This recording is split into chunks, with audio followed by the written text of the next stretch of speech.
All right, guys, Murph's here. And today I want to discuss, by viewer request, pocket carry. I want to go over a little bit of its background, just to kind of identify the overall history of it, because I find history interesting, and that's what we talk about on this channel, things that I find interesting.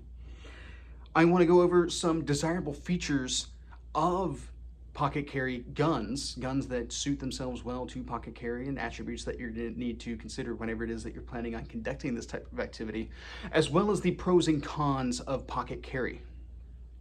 Now, first off, guys, when it comes to the history of pocket carry, as long as there have been pockets, there has been pocket carry. Think back to when you guys were kids playing with your toy guns and stuff like that. You didn't necessarily have a holster, but you had a pocket.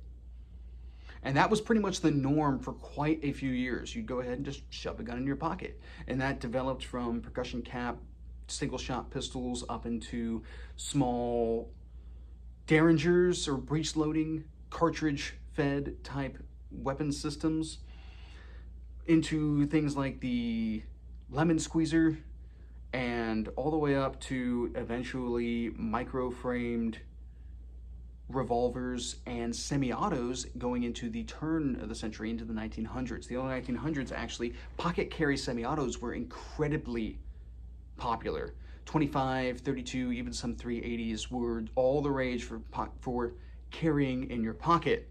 That was the go-to norm for concealed carry type considerations. And if you think about it for the time, it actually makes a lot of sense. If you were carrying, you were either carrying in a dedicated duty-style holster outside the waistband, or you were in a more social type situation where having a holster would not necessarily be applicable. You didn't want to carry outside of the waistband. It didn't match with your suit, or it didn't match the situation that you were in, but you still wanted to have a firearm. So the pocket became the go-to, especially since inside the waistband holster technology wasn't really there. Now, another option, of course, would be a larger handgun in a shoulder holster type setup, but those can be kind of uncomfortable, whereas pocket carry with the right handgun is pretty comfortable and sustainable as an option in that case.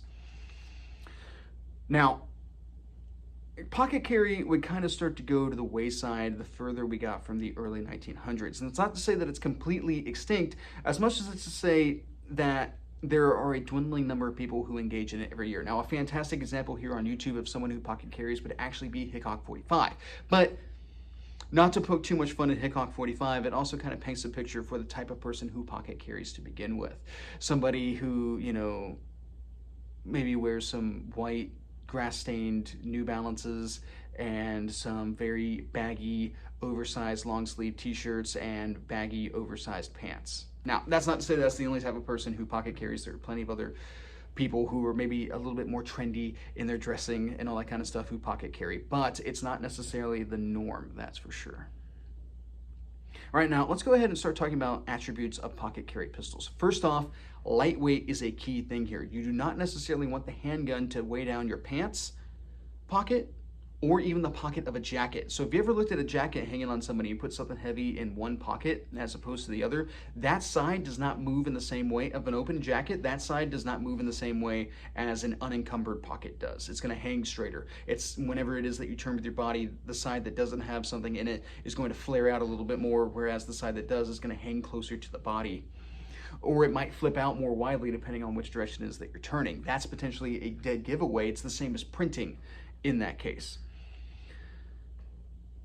The other attributes that you want to look for are very small handguns. So a lot of times people, if you think about it, if your pocket's large enough, you can fit any handgun, can be a pocket gun, but that's not necessarily the case. Just because a Desert Eagle may fit in your cargo pocket of your cargo pants doesn't make it a pocket gun. There's a lot of other attributes that have to work into here. Ideally, a pocket pistol would fit into your hip pocket. And that's kind of completely fit into your hip pocket. Once again, coming back to that toy gun you used to shove into your pants pocket when you were a kid. Just because you have the grip hanging out doesn't mean that it's still a pocket carry gun at that point.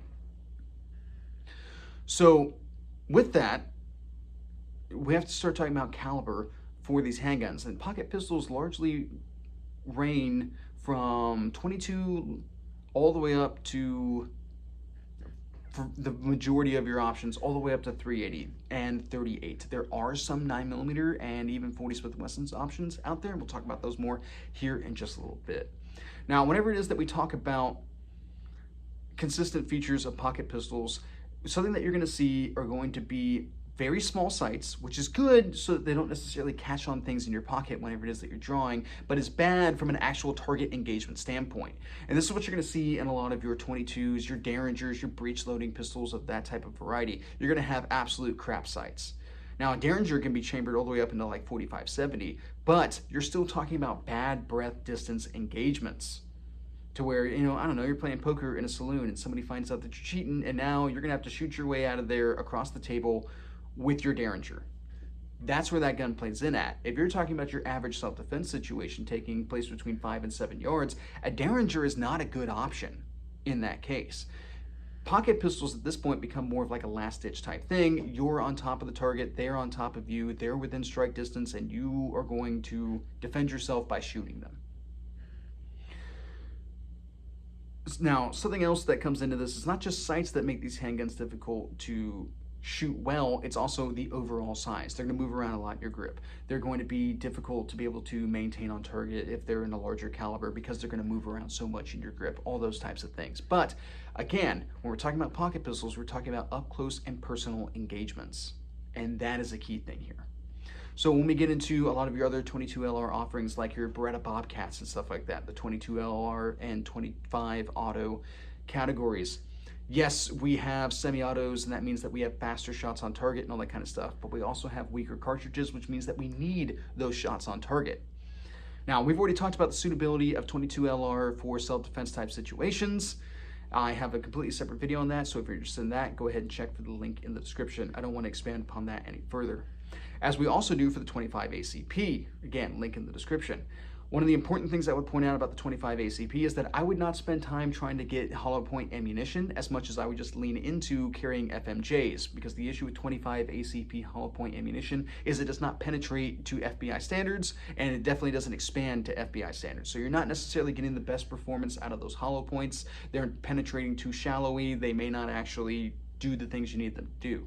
Whereas with FMJs, yeah, you're not getting a lot of expansion, but hopefully you get enough penetration in order to be able to poke holes in things that matter. That's a very key thing here. It's not just a matter of shooting somebody, you have to hit stuff that matters. And even a small hole in an organ that didn't have one organically is going to be helpful as opposed to something that stops short of that organ.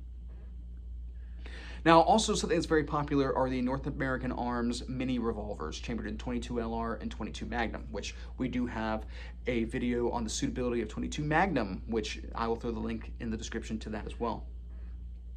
I absolutely despise those revolvers. That's bottom line up front.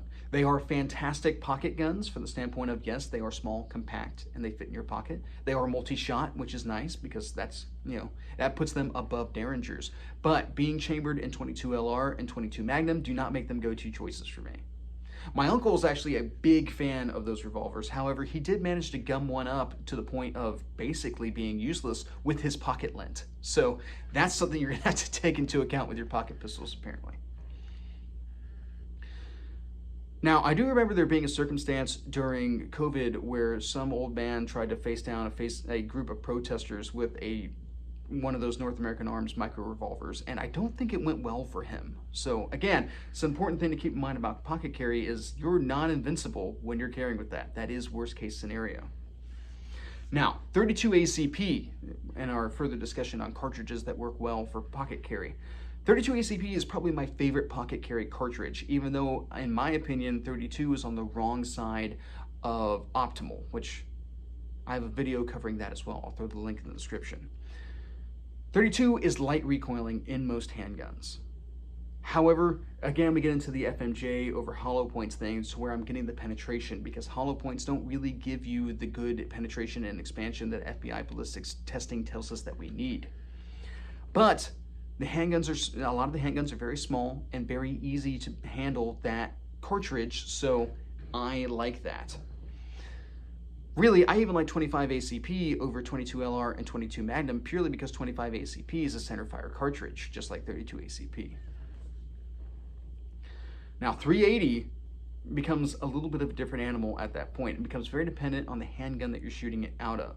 Something like a Ruger LCP chambered in 380 is a fantastic handgun because it fits in your pocket, but they are absolutely miserable to shoot. My dad had one for a little while. I hated shooting that one. A buddy of mine had one for a little while. He and I both hated shooting that one. They are snappy. They are uncomfortable. And it's not necessarily a matter of like, oh well, your adrenaline's gonna be dumping. You're not gonna notice that discomfort, as much as if it's uncomfortable, I'm not gonna train with it as much, which means that I'm not gonna be as proficient in shooting it. Like, comfort's a huge consideration in that aspect, especially since an uncomfortable gun to shoot might start causing you to develop bad shooting habits. You gotta watch out for that as well.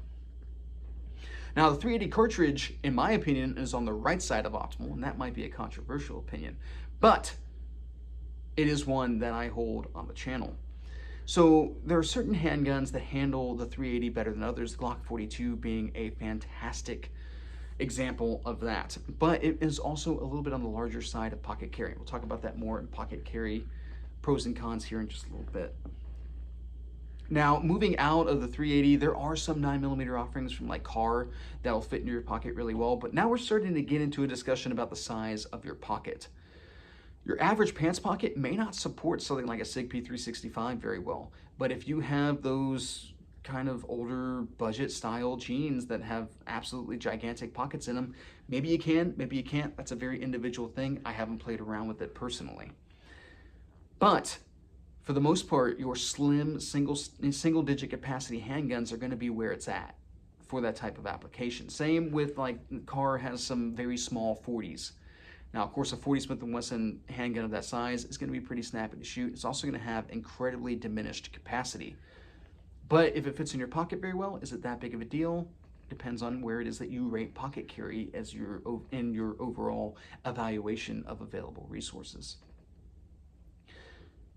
Now, I can think of no 45s in the semi-auto, at least, that are applicable for pocket carry, or I would consider to be applicable for pocket carry. But revolvers most definitely still have a role. Things like the Smith & Wesson Model 638 and 642, which are airweight revolvers, the Ruger LCR, and then also whatever Taurus lightweight offerings there are out there in the market. I'm not that familiar with the Taurus line, but I do seem to remember that they have ultralight offerings. Those are fantastic pocket handguns, but going with all steel frame guns may negatively impact the applicability to pocket carry. Now, one of the great things about revolvers and pocket carry type situations is that they will not get gummed up in a pocket like a semi-auto will. So if you want to shoot somebody through your pocket with a revolver, you can get multiple shots off. With a semi-auto, you're going to get one shot, and then the slide's going to get gummed up, and you're going to have a malfunction. Now, of course, your coat pocket's going to be useless at that point, but that's a trade-off you got to make. That's a decision you gotta make in the moment. Now, of course, 38 can be a little bit more of a potent cartridge than the 380, especially if you get into the plus Ps. But plus Ps in those ultra lightweight guns are kind of uncomfortable to shoot. It comes back to the same kind of flinch discussion that we have with the 380. Now, you could potentially find 357 Magnums in that kind of size profile and weight profile, but I do have a video on the viability of 357 Magnum in those types of self-defense situations. I'll throw the link in the description. Bottom line up front, not a big fan of that idea. Purely because you're talking about a lot of muzzle blast, a lot of muzzle flash, and you're not even necessarily getting all of the good performance capabilities of 357 Magnum in a lightweight, absolute butt kicker of a gun. Especially from a training standpoint, a lot of considerations have to be taken there. All right, guys, what would I consider to be the pros and cons of pocket carry? Well, cons right off the bat, we're talking about small, lightweight handguns that might be a handful to try to control and don't have very good sights and are bouncing all over the place. That's an issue. Kind of a more minutia type thing is that you wind up losing an entire pocket. So for me, my cell phone goes in one pocket, my keys go in the other pocket, I have a flashlight or a knife in that pocket as well, and now I've got to find an all new place for all those things to go into so that I can have that pocket free to be able to shove a pistol into it. That may or may not be applicable for you in your life, and that's a very individual type circumstance that you have to take into account on an individual basis. In addition to that, if you don't choose a good gun and it's weighing you down and all that kind of stuff, it may not necessarily be that comfortable to carry. You're not going to carry it as much. I do implore you to use a holster in this case, however, because just dropping a handgun into your pocket is not the same, especially if it has safeties or even just having an exposed trigger and all that kind of stuff are potentially detrimental to your health should you just go dropping it in there, especially if you have other stuff in that pocket. which is the same even if you have a holster. Like, still having your knife clipped to that pocket could endanger your draw whenever it is that you go in there to get that gun out, should you run into a life or death situation. Those are negatives, though. What about the pros? So one of the things that I like about the concept of pocket carry is that it's very convenient. The gun is right there, and with a proper holster and paired to the proper pants and all that kind of stuff, with the right size gun in it, not a lot of people will necessarily realize it, and as long as it's lightweight, it'll be pretty comfortable. So that allows for like a lot of deep carry options. You're in a situation where you're dressed too nicely, or just the way you dress does not necessarily support inside the waistband carry, you still have a pocket. So that's very advantageous in that case. If you're somebody who likes to carry all day long, regardless of whether or not they're at home, I've known guys who do that type of thing, you might preference a pocket carry option at that point because it is going to be more comfortable and long-term sustainable to you. You're in your house, you don't necessarily need your car keys in your pocket at that point. So you're fine with just tossing a gun in your pocket holster, going around doing your stuff out in the yard and all that kind of stuff, and going on about your day, no one else being the wiser that you're carrying. Which I do think is an important factor still. If someone might say, well, I'm on my property, why am I not just open carrying at that point? Well, perhaps it makes your wife uncomfortable. Perhaps you don't necessarily want your kids to feel unsafe. Not because you're carrying a gun, but because they might now reevaluate their surroundings, thinking that there is something that is unsafe about their surroundings. Or if you have people coming up to the door that you don't necessarily want to scare off, but you're not necessarily sure that they're friends either, pocket carry would be a great option in that case. Now, do I pocket carry? Presently, I do not. However, I have intended to do so. I just haven't necessarily gotten around to getting the holsters or changing up my practices and what it is that I keep in my pocket in order to do it. But I do have two handguns that I would consider to be good pocket carry options. And that would be this Smith & Wesson Model 642 Chambered .38 Special,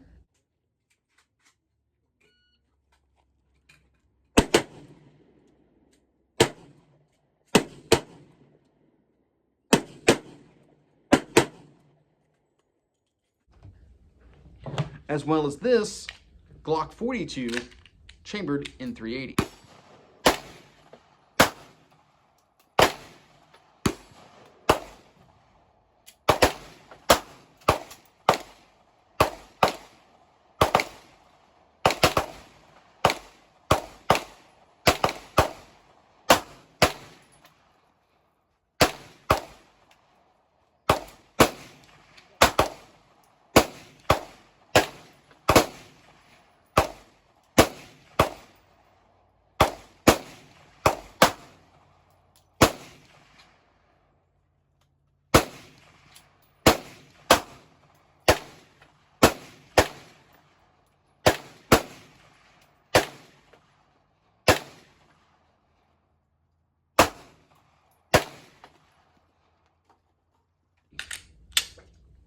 This is actually one of my favorite deep carry options and why I consider it to be an applicable choice for pocket carry. And also a Glock 42 has previously been reviewed on the channel, link in the description. All right, guys, I think that pretty much covers my thoughts on pocket carry. I hope you guys found this interesting, and that's pretty much what I got. Have a good day.